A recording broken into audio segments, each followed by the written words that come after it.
baratishwa katika ulimwengu wa huduma na utumishi, Mungu akainua wafalme, akamfanya Sauli kuwa mfalme wa kwanza, baadaye Daudi, baadaye akafuata mwanae Daudi kwa mke wa Huria, naye akatawala taifa. Na kulikuwa na wafalme upande wa kusini, yani nchi ya Yuda, na kulikuwa na wafalme upande wa kaskazini, yani nchi ya Israeli. Kwa hiyo wafalme upande wa Yuda walikuwa 20 na upande wa Israeli walikuwa 20. Wafalme ambao wametawala taifa hili moja ambalo ligawanywa katika mataifa mawili kutokana na dhambi ya Daudi wakati wa Sulemani. Mungu akigawa kizazi cha Yakobo, akitenga Daudi na Benjamini upande wake ambako Yesu Kristo ndiko amezaliwa, lakini zile koo zingine 10 zikatengwa upande wa kusini.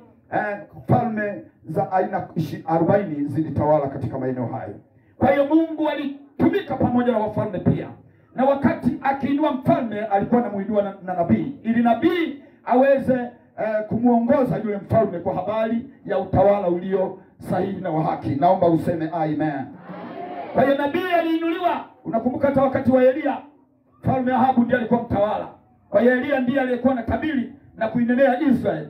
Kama Ahabu angekwenda kinyume na akaenda tofauti, basi alikuwa amekataa agizo la Mungu, kwa sababu Elia alikuwa anatamka kama tamko lenye mamlaka kwa niaba ya Mungu. Na hata wakati wamepishana kidogo Ahabu na Elia, mnaona wenyewe mambo yaliyotokea pale. Elia akijaa Roho Mtakatifu akaizuia mvua miaka 3 na miezi 6, haikunya juu ya ardhi. Kwa hiyo viumbe mbalimbali vikafa kwa sababu ya njaa na ukame, watu wakafa. Sasa ile ikapelekea kutofautiana kwa nabii pamoja na mfalme, halafu wakatenga pale ili kumthibitisha Mungu wa kila mmoja kwamba ni Mungu yupi aliye wa kweli. Naomba useme amen. Lakini Biblia yangu inanipa ushahidi ya kwamba Elia alikuwa akiongozwa na Roho Mtakatifu. Kwa hiyo bila shaka Mungu wa Elia ndiye alikuwa Mungu sahihi. Naomba useme amen. Kwa hiyo baada ya wafalme hawa na manabii, na yule Malaki akisadikiwa kuwa nabii wa mwisho kabisa, ambaye baada ya nabii miaka 400 ilipita, giza likatawala tena dunia.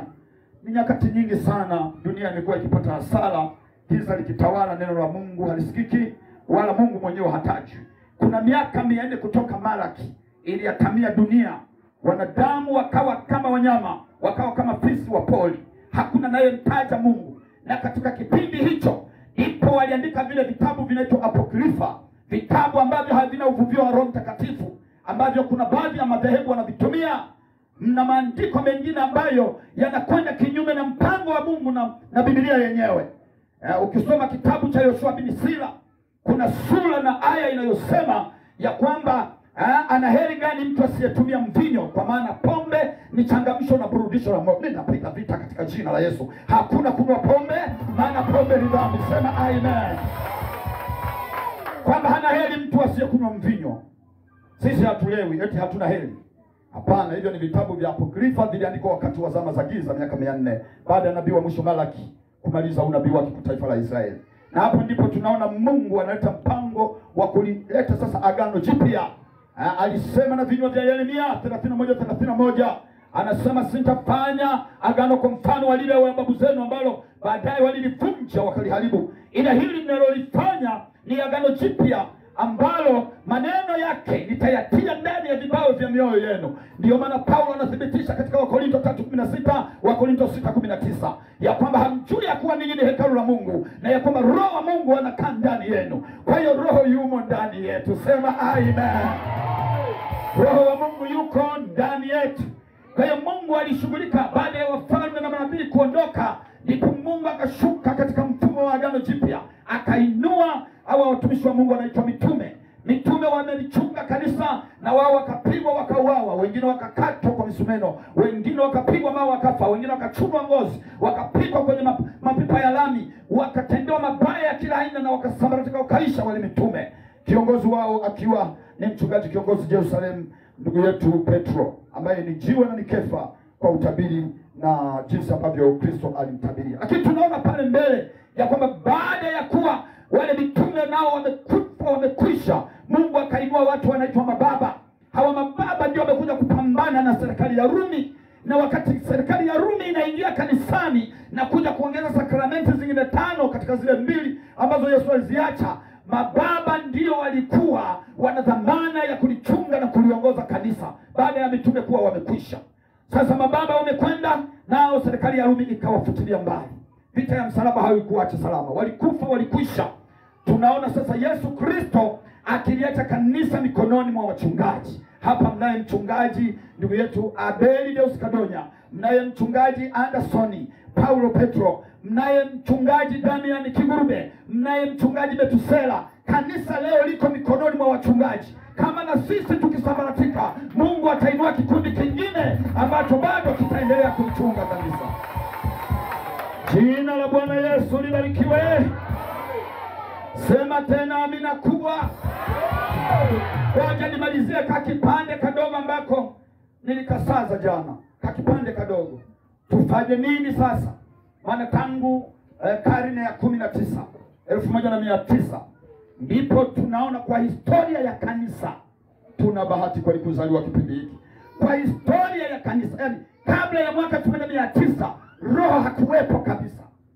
Kuna miaka kama 3.5 ilikuwa ya manyunyu wakati wanainuliwa kina Martin Luther, wakina John Wesley, wakina Zwingli, watu ambao walikubali kuachilia maisha yao ili mradi upentekoste urudi duniani.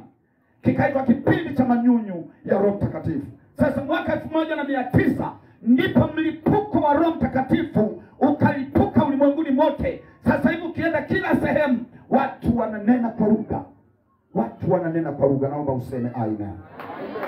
Sikiliza nikwambie, jana kuna watu kadhaa walinifuata. Mmoja alinifuata ana kwa ana na wengine walinipigia simu kuniuliza maswali kadhaa juu ya somo nililofundisha jana. Na mimi nafurahi uniulize kuliko uondoke bila kuelewa. Kwa nini walijazwa wote 120? Je, hakuwemo mtu anayechanganya? Je, hakuwemo mtu mwenye dhambi? Je, hakuwemo mtu aliyekuwa mpungufu?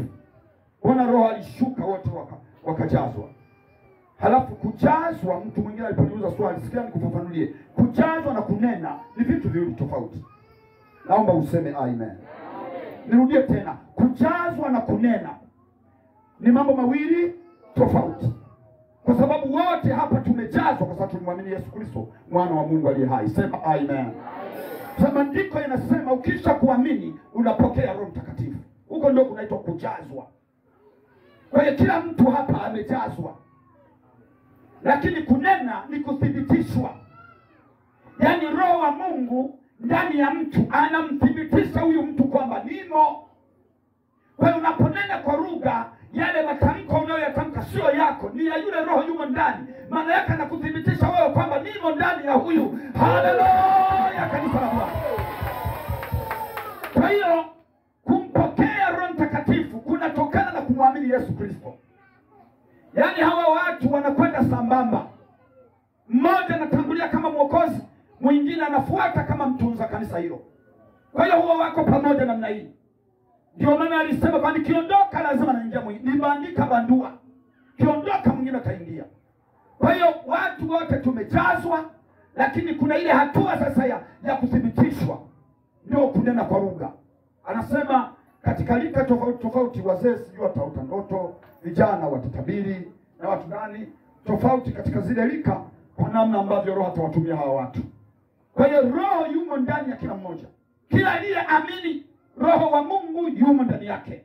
Kwa kazi ya Roho Mtakatifu anakwenda kusimamia neno. Anakwenda kuzisimamia zile sheria.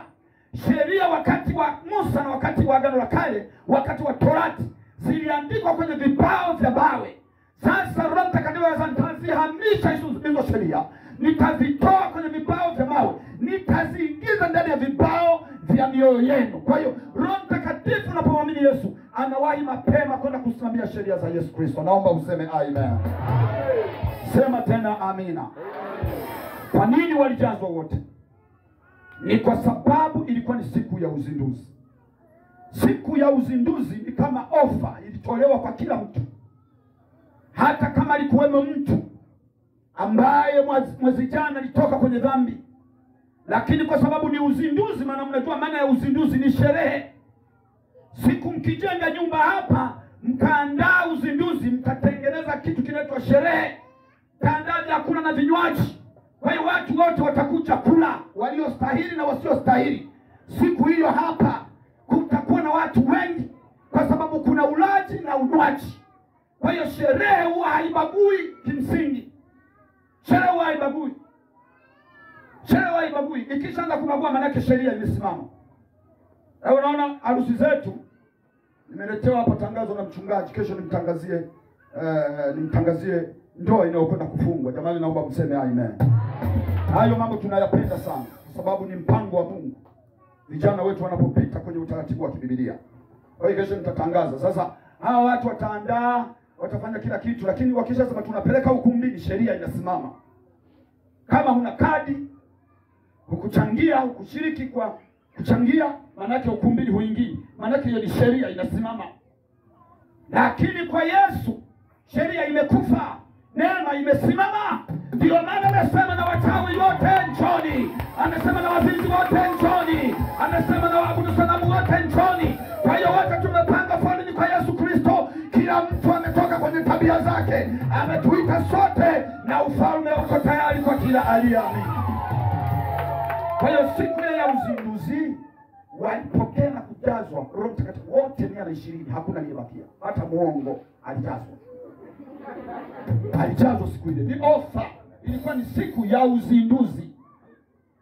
Sasa baadaye kidogo tu ndio Roho akasema nimeweka ofa, ila nataka nianze sasa kwa karabati.